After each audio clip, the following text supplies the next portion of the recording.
Stay focused, man. I'm just saying. Focus, man. We good. I want us to do the right thing for this client.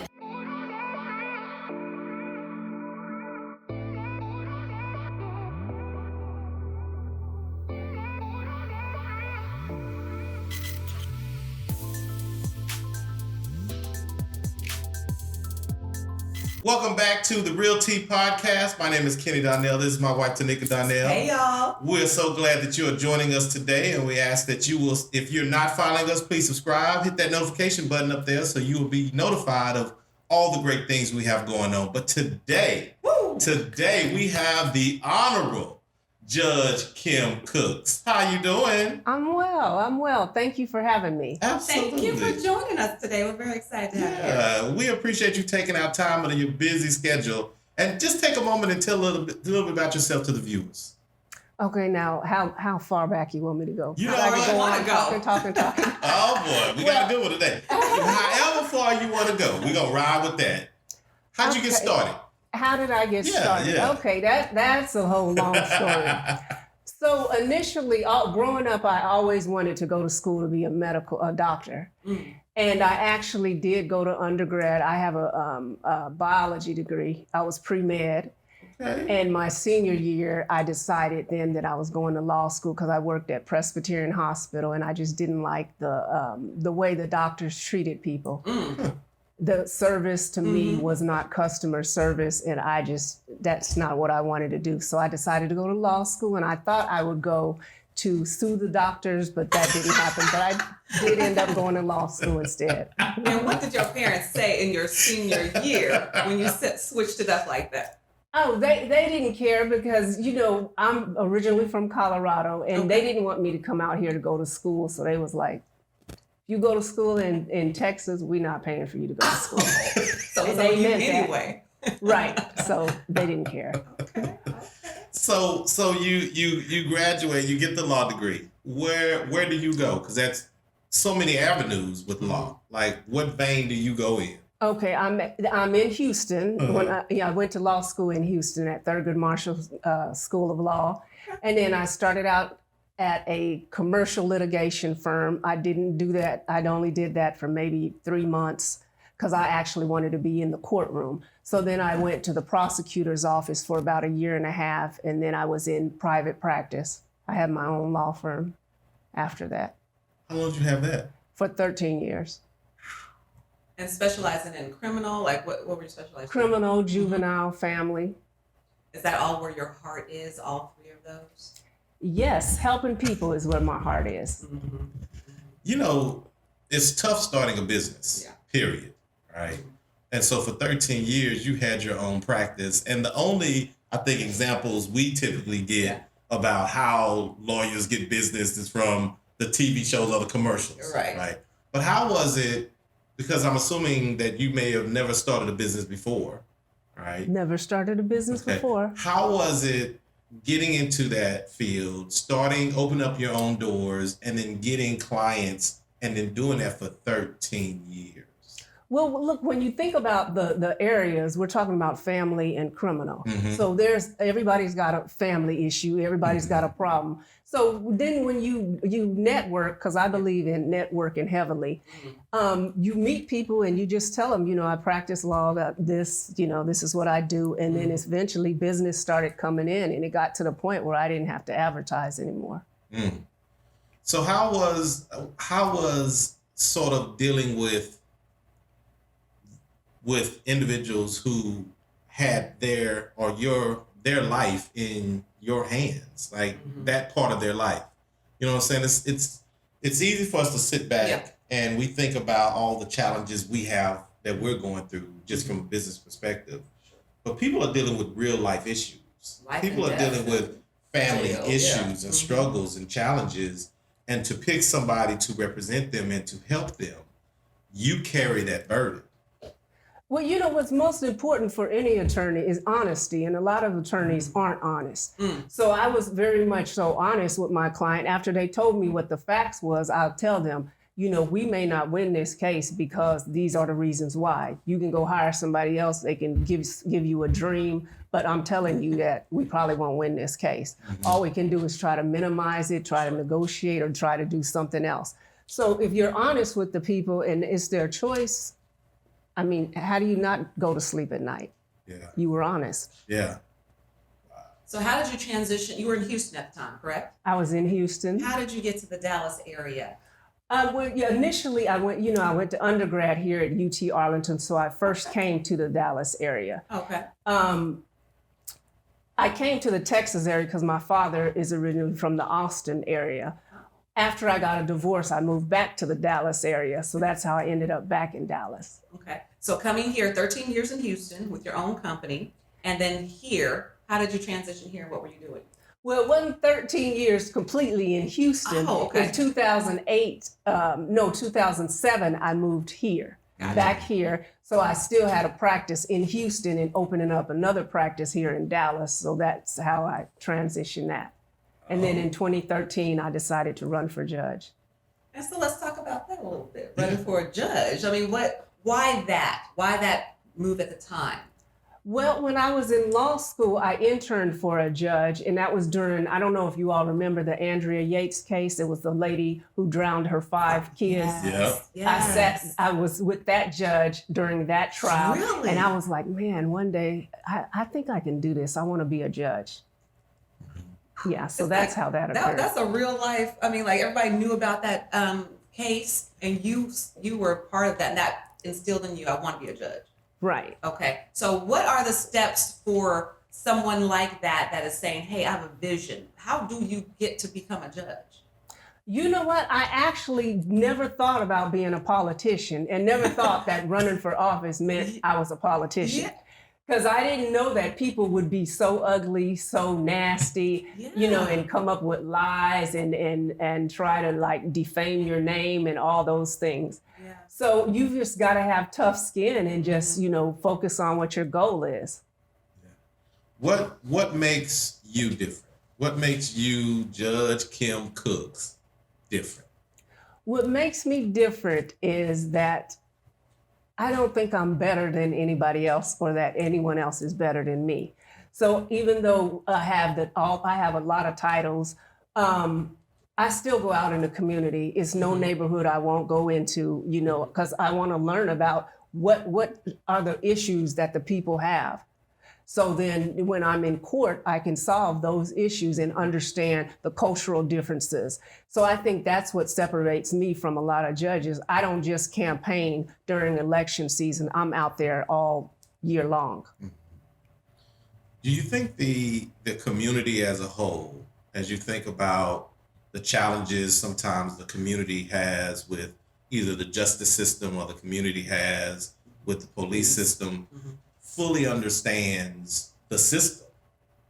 They don't understand the system. They don't understand, like a lot of times people will get upset at the judge and it's really the jury who made the decision, or they'll get upset at the judge and the judge just followed the law and the hands were tied of the judge. So she had to make the decision, she or he had to make the decision the way they did. So a lot of people don't understand that.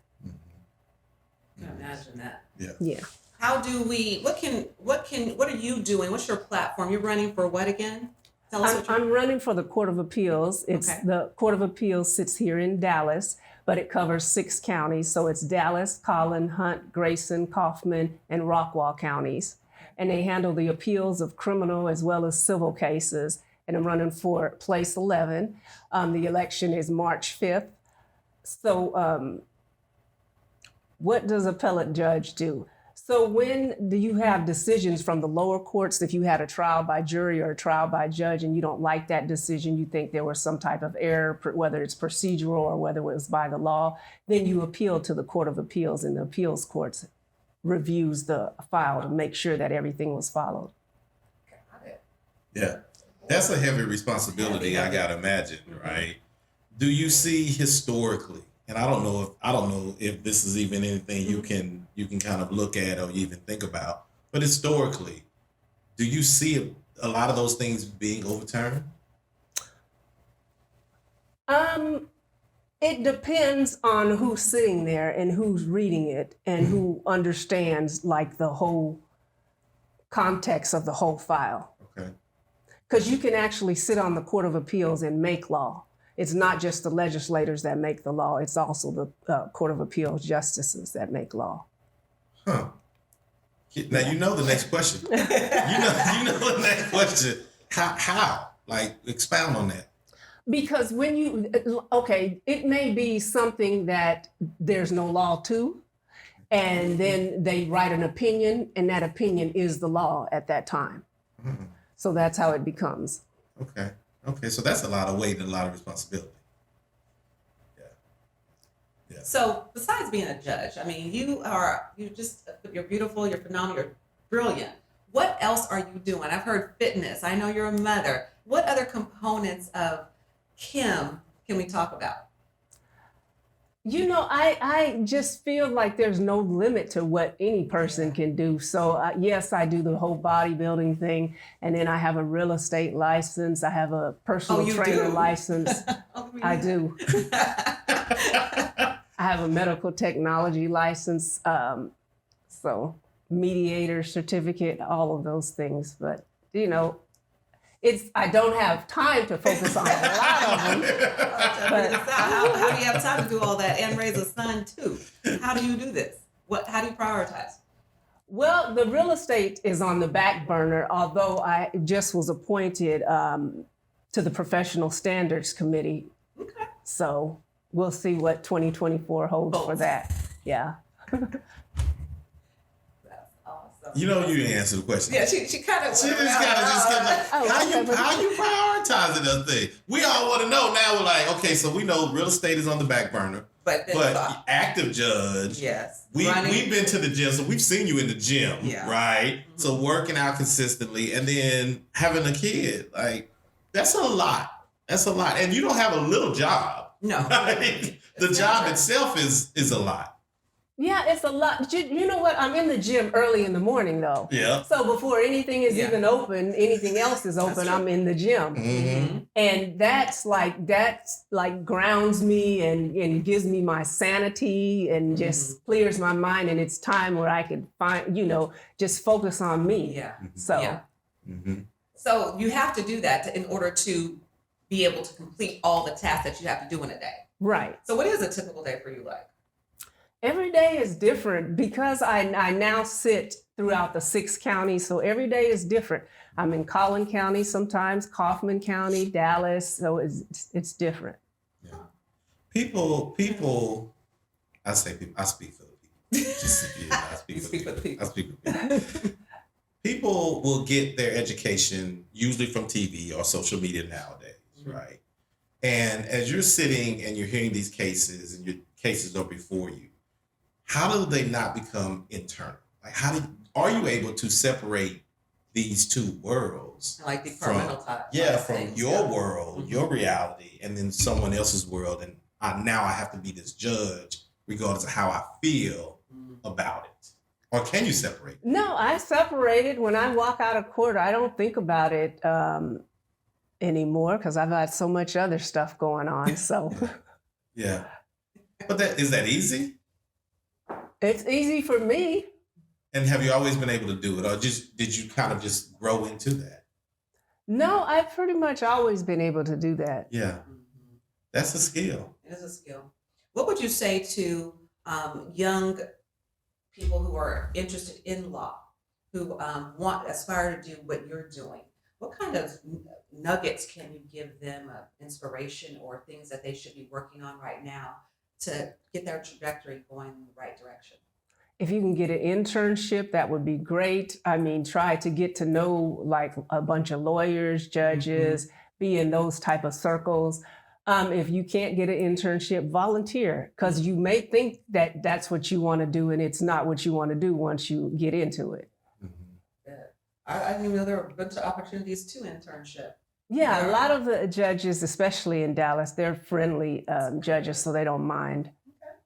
We talk to a lot of people about sort of the mindset change or challenges. So people we hire, especially some of the newer agents that come into the industry compared to people who've been here for a while, Do you see some of the newer lawyers, people who want to be a judges? Is the mindset the same, or are they like, I want it now? How do I fast track this thing? No, the problem with their mindset, and I see that from sitting on the bench, I would see like new lawyers come up and they think they know everything and they don't. And they don't come prepared to court. And then it's like you can't even tell them because they are offended when you try to tell them, hey, pull them aside. They're offended by it.